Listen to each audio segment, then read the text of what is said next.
back. You'd think how dangerous the world seems to be at the moment, with increasing conflicts taking place and wars erupting around the world, and everyone being dragged into the two sides of what looks to me like a bigger global proxy war, the West versus those that hate the West, that we should be rather on guard. I mean, first of all, we've learnt that as well as Iranians and probably the Chinese giving Russia a lot of weaponry, and also that is a cyclical thing. They also provide Iran and so on, and they're also joined in. They're sharing arms, that much, I think. Arms and intelligence and information. I think that much we can be sure of. Well, apparently now you've actually got troops from North Korea who are fighting on the ground with the Russians in Ukraine. It seems to me that those on the other side of the anti-Western axis aren't particularly timid about coalescing and combining forces.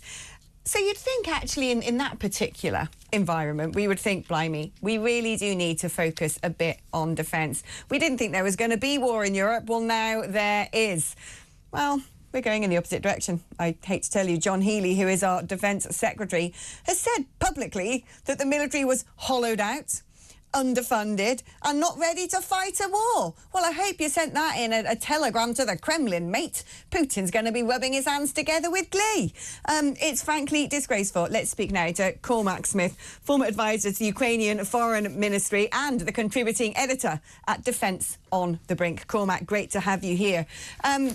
This is just... it really worries me. We haven't taken defence seriously for a long time, and thus goes the old adage that, you know, you sort of, when you're weak, the bad things come and you have to be strong again. Then you get complacent and you get weak, and so the bad things come again. Something to that end. And yet the previous government, nor this government, seems to be alarmist or, you know, concerned at all about the state of our armed forces, and seems to just be saying quite publicly, oh, well, it's a mess. We couldn't fight a war even if it did land on our shores. Well, thank you, John Healey. Alex, hello. It's lovely to join you. Look, we made the great mistake back in 1989 when the Soviet Union fell apart, of thinking that it was all over and Russia and other autocracies would now rush to join our democratic model. We could not have been more wrong. And yes, John Healey has said these things recently. I also reflect on what Ben Wallace, a previous and probably one of our finest Secretaries of Defence in recent years, has said that, you know, he said that he, as a serving soldier, witnessed our armed forces being hollowed out from the inside. We have taken we've taken our eye off the ball, and we've taken for granted for too long that there was going to be no more wars. We are now find ourselves in the most dangerous situation, not just Europe, but the world has been since 1945. Well, what on earth should we be doing about this? Because it seems to me that people like Donald Trump have been saying you've got to up the costs on defence spending. We haven't done that, and he often rattles the cage about whether America should be propping up things such as NATO. And yet here we have the Defence Secretary basically saying, oh, well, not much is being spent on defence, but any plan to do differently is being pushed into the long grass. Well, look, I started saying, Alex, at the beginning of this year that we should have put our industries on a war footing 2 years ago.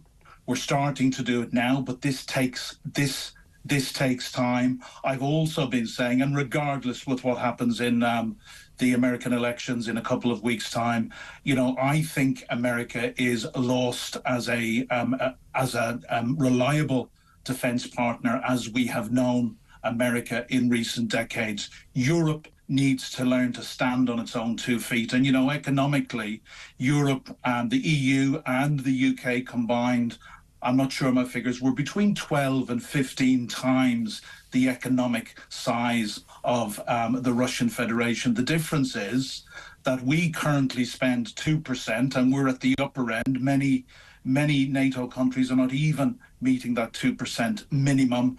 Russia, I've heard recently, you know, is devoting up to 40% of their economy to their war effort. So what do we need to do? We need to up our defence spending. The last government gave a commitment of 2.5%. This government has said that they would honour that commitment if they could afford it. Well, there's a defence review being carried out, being headed by Lord Robertson, former Secretary General of NATO at the moment. That's not due to report until 2025. We'll see what happens in the budget, but I've got to say there is no point waiting for that defence review to report. That defence review will tell us how we need to spend the money.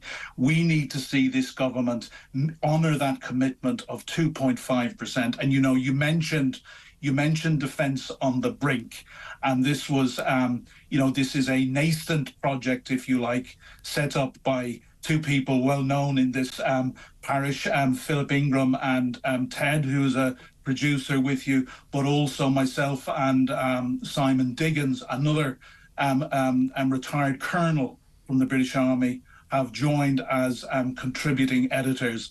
And our project, or our aim, is to pressure the government to spend at least 2.5%.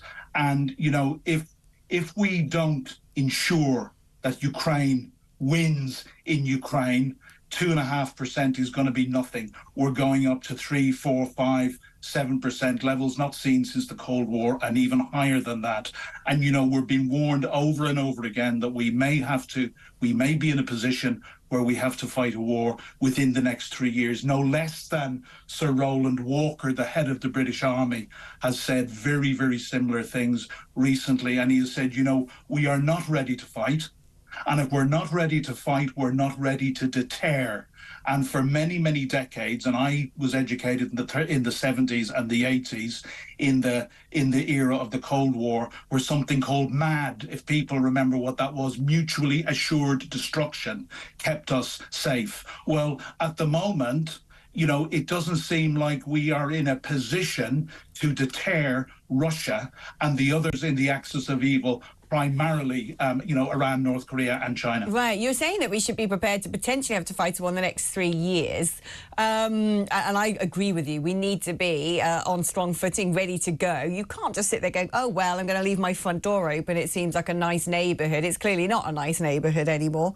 But where do you think that what might be? Is this Russia's aggression to somewhere like, I don't know, Moldova, given the latest referendum? Where might we see the next sort of conflagration, the next spark happen? Well, look, we can guess about that. But as long ago as early 2017, I sat down with the Foreign Minister of Ukraine, Pavlo Klimkin, and together we put an op-ed together, which is still online for The Guardian. And the headline of that was, Putin will not stop at Ukraine in his desire to put the Russian empire back together.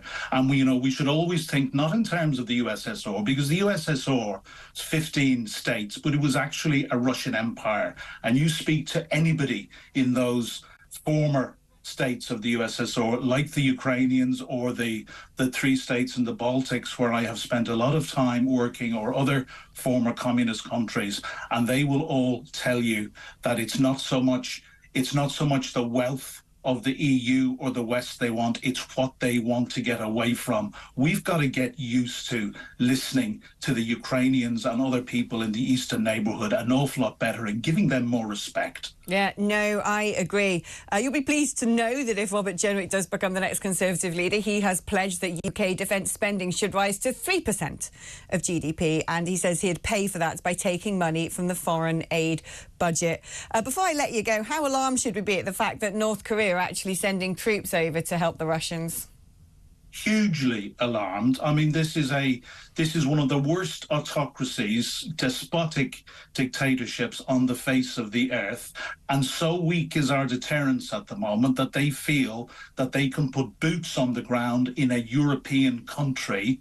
And the Ukrainians really they're fighting for their life, but they're also, at the moment, they're doing the fighting, bleeding and dying on our behalf. And they're not even asking us, and they have never asked us to put boots on the ground. They've just asked us for the weapons that they need and the permission to use them as they see fit. And at the moment, we're not giving them the weapons that they need. And we're tying one hand behind their back with this ridiculous ban on them using the long-range missiles to strike military targets inside Russia's borders, from where murderous attacks are being launched on a daily basis. mainly against Ukrainian civilian targets. Cormac, it's always fascinating catching up with you. Thank you ever so much. Cormac Smith, the former advisor to Ukrainian Foreign Ministry and contributing editor at Defence on the Brink.